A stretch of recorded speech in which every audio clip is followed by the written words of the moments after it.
Now let's talk with Stephen Jones. Stephen, how you doing today? Stephen? I guess. Hello? Oh, hey, Stephen, how's it going? Doing good.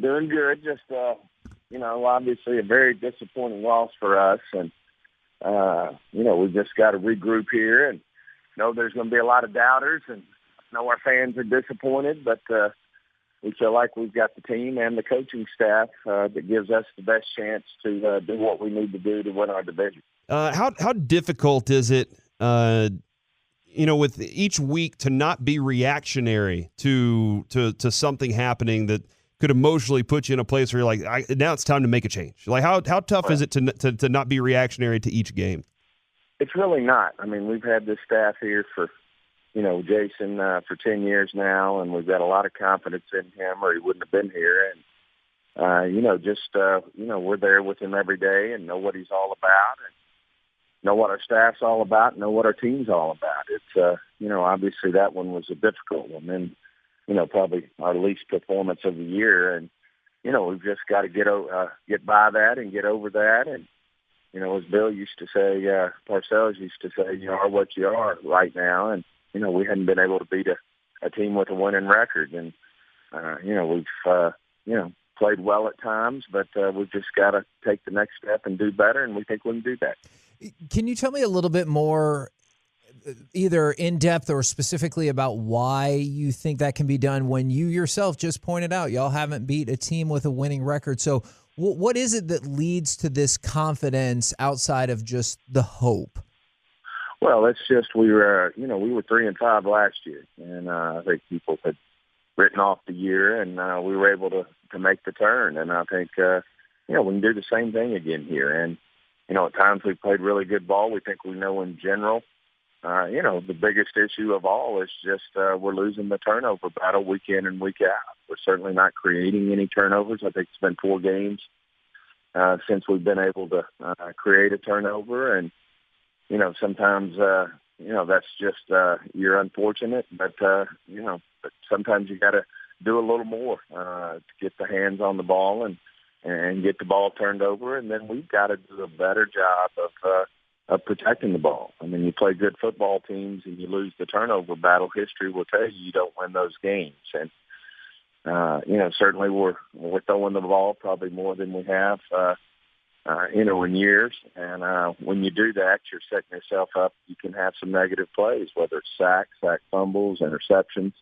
That comes with that. And when you run the ball more, then you're a little more conservative. You don't have as big a plays, but you certainly don't have the risk, that comes when you put the ball in there.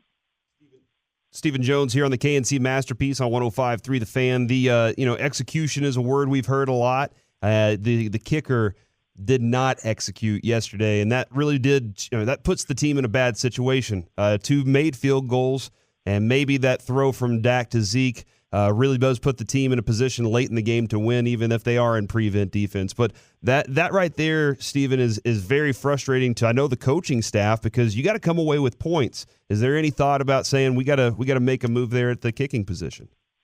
I think one of the kicks was blocked, as it turned out.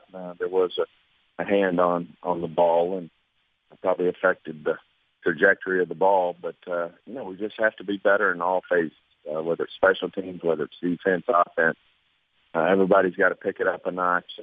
I know we're practicing well. We feel good when we feel like we're prepared when we go into the games. And, I know there's going to be, everybody's going to ask these questions. But it's, jury's decision, and certainly getting a lot of input from myself and Will. And we really do feel like our staff and this team can do the job. And we know people are going to ask why, and they're going to doubt it, but we just feel strongly that this is the right thing to do.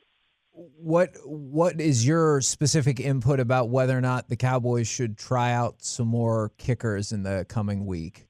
Yeah, we've got confidence in Maurer right now. As I said, one of those kicks were blocked, and I just you look at what's out there, and you see what we have, and we do like his mindset and, the way he responds to adversity. And we just, going to stick with him, and here we go. Can you tell us anything specifically about not really necessarily what was said in the locker room, but we've heard all kinds of reports about, yelling. Was it a pep talk? Was it an angry conversation? Can you tell us anything about the mood of the locker room after yesterday's loss? I'm not in the business of getting into what goes on in our locker room before the press gets in there. Obviously, we've got a lot of great competitors on this team. We've got a lot of guys who go about their business the right way, and everybody is disappointed where we sit right now. Disappointed in that loss yesterday. I didn't feel like we were able to perform the way we're capable of, and we'll keep that in-house as far as I'm concerned. It was just a really tough way to accept that after that kind of a loss. I want to know though if there's a mood within the locker room even after the media was let in that makes you believe that that they're going to turn it around, that the mindset can get there. Totally convinced that we can do this. As I said, we got the right kind of guys, both sides of the ball. We got great leadership, veteran leadership.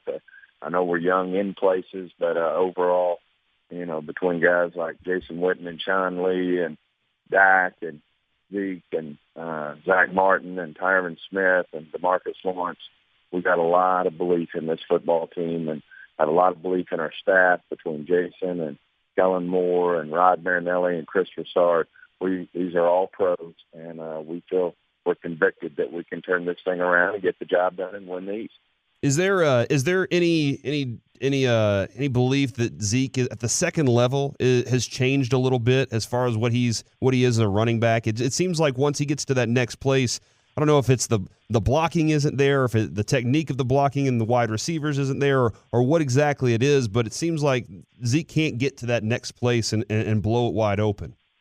Well, we just got to continue to execute better, have all the confidence in our offensive line and Zeke. Obviously, the outside's going to question, whether it's the press, whether, it's our fans who are so passionate about the Cowboys. We certainly understand that based on where we sit today at 6-6. But we're not going to let that deter us. We're going to go to work and get this job done. So, and I think you just kind of hit on it. So you think the questions by the press and by the fans are fair, like those fans who are disillusioned? You think those are fair questions given how the season has gone, yes? Absolutely.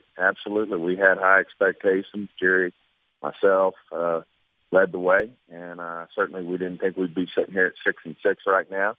And so it's very fair for press, for fans to question where we are. But we have to do our jobs, and Jerry and myself, and have to do our job, and we've made the decision that this is the right group to get the job done. We like the character of this football team, we like the players on our team, and we like our coaching staff.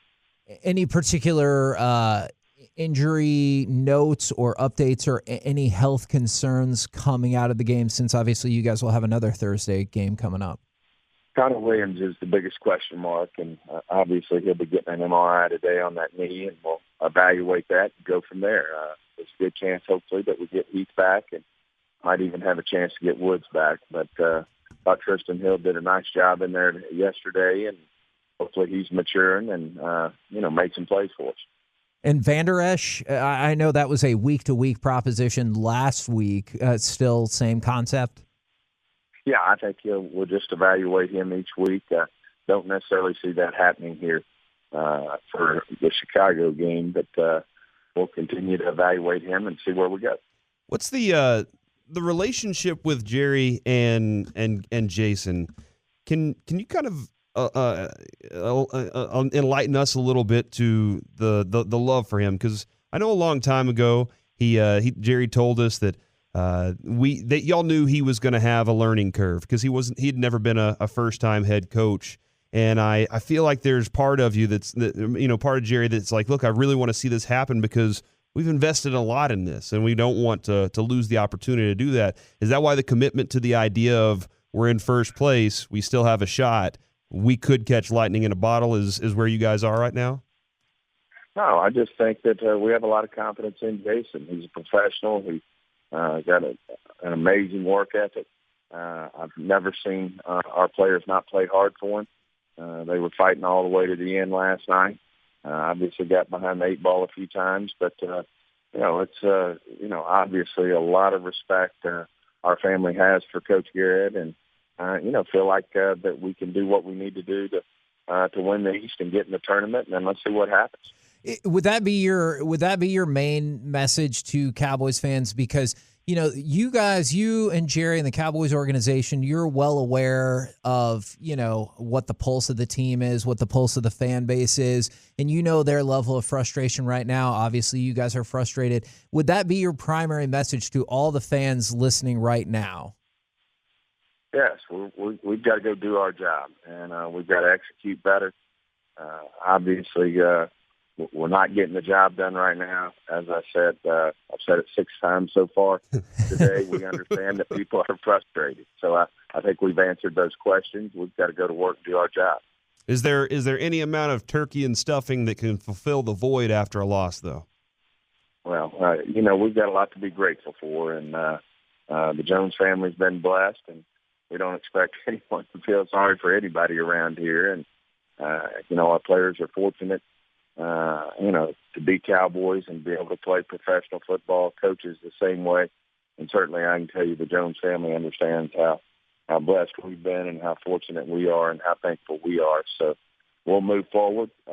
We've all had hit bumps and had adversity before, and we'll see how this particular group responds. But we have a large amount of confidence that they're going to respond in a very good way, and that we'll go out and we'll win this East and get in the tournament. All right. Well, I appreciate that you and Jerry, y'all always come on and answer the questions, even if sometimes we make you repeat yourself. Well, we appreciate you guys, and happy Thanksgiving, and hope you have a good weekend. Thank you very much, Stephen. Thanks, guys. Stephen Jones with the Dallas Cowboys, and my goodness, did that light up the fan text during the discussion. Now, look, I just want to say this real quick before we get further into the discussion. I really do. I don't love a lot of his answers. He could tell that. He probably didn't love a lot of our questions. But I appreciate the fact that Stephen and Jerry, for better or worse, come on this air time and time and time again and answer the questions. As for some of those answers, I don't love it. I don't. I really want him to come on here and be like, you're right. It's been 9.5 years. We're not getting anywhere with Garrett, but we're kind of stuck because there's only 4 games left. But that does not seem like a likely answer. That is the answer that I would have liked to hear. But Corey asked the question, I thought, in a great manner. The love for Jason Garrett I just took the insinuation to kind of be like, come on, dude. Like, what's the story? Mm-hmm. But the way you phrased that question, I thought was really good. And you don't have to like Jason Garrett, but it's very clear that they love Jason Garrett and will give him every opportunity and beyond to make this happen. I just want to, there are a couple things I want to point out. And go hit up Newey Scruggs on Twitter. He tweeted out, don't forget, Dave Campo was able to finish out his 5-11 season. But Jerry was on a private plane to talk to Bill Parcells before that season was even over.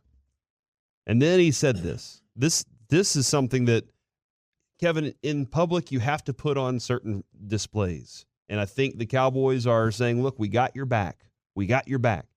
They're putting on, the Jones family is saying, we have your back. And what good is it to do to say, you know what, we're done with him, and he's toast, before they even find whoever it is that's the next candidate, before they lock in and secure the next candidate. If they want a chance to win the next game, I understand that doesn't make much sense, especially in the PR world. But Newey said this. When it comes to Jason Garrett's job status, a Cowboys source tells me tonight that no one is in his corner. And despite what we are told in the media, the organization is, quote, done with him. The Cowboys will have a new head coach in 2020. And, Kevin, I think that's the feeling I got from Mike Fisher this morning. Whenever I heard him say, look, if you're a Cowboys fan and you've been cheering for the Cowboys to lose so that they could replace Jason Garrett, you're getting that. They are there. They are going to replace their head coach next year. There's somebody in the Cowboys organization has that feeling. So they are there. But you can also cheer for the Cowboys to try to win out here. I have a hard time, though, Kevin, feeling like when there is a team that realizes and feels like there is a lame duck coach, that they will be motivated to play for him. That's what I have a hard time seeing. And with the group they have right now, somehow they have to figure out how to win while they know that winning is not for their head coach, it's for something else. Winning is not for what that guy is doing whenever he's clapping for me or cheering for me or rooting me on. That they are sitting there saying to themselves, we have to win because we are a prideful team, because we have other things that we want to do, because maybe Jerry Jones did light that fire. It didn't look like it did on Thursday, though. Look, I feel it too. From the 4-3-2, even Steven kind of sounded defeated. I feel it too. You could hear you could hear the defeat in his voice because he has to go back to, like, I'm not saying it's a talking point because but it's a kind of a talking point, is the company line is, we're still in first place, which is true. You just make it in the tournament, you have a chance, which is true, but it just doesn't feel like something a lot of the fans believe. It's not something that I believe. I've said many times already today, you lose in the wild card round to Minnesota or Seattle. Like, that is absolutely where it feels like this team is going. That's if you make it. And you know how it's going to happen, Kevin? They're going to miss a field goal. And they're going to say, why didn't we listen to KNC? God, why didn't we listen to Hagee? That was the most frustrating part, is the micro of it. Like, the macro of it, you're not going to change. They're keeping Jason Garrett for the rest of the year. They think they can win with this group. I got it. The micro of it is, he said they're rolling with Maher. We can ask for clarification, but You did ask for clarification. Yeah, I said, so you're not going to bring in anybody to compete? He said, no. Here are the numbers. And the idea that kick got blocked and that's why it missed. It got grazed by Ed Oliver. By the way, we wanted to trade everything for Ed Oliver to go get him last year in the draft. Nobody listened to us. All right, so guess what? I'm going to take that field goal off the ledger. I am no longer counting that. From 30 to 49-yard field goals last year, Brett Maher, 13 of 19, 68.4%. 13% below league average. This year, from 30 to 49, if you don't count the, quote, blocked kick, 6 for 10, 60%, 21% below the league average. 30 to 49-yard field goals, those are your bread and butter. Those are the most common in the NFL. The 20-yarders, anyone should make those. The 50-yarders, we know he's better than most. And 60, he's the best kicker that's ever been. But 30 to 49, he is very below average. And the fact that you wouldn't even try somebody out. Okay, fair enough. You don't see anybody else on the market. Bring them all in. Just see what they got. Yeah, no, and Kevin, I like the somebody said this. Look, if Steven and Jerry publicly went out there, didn't give their best effort to show that they have the back of their coach, what coach is really going to want to work for them?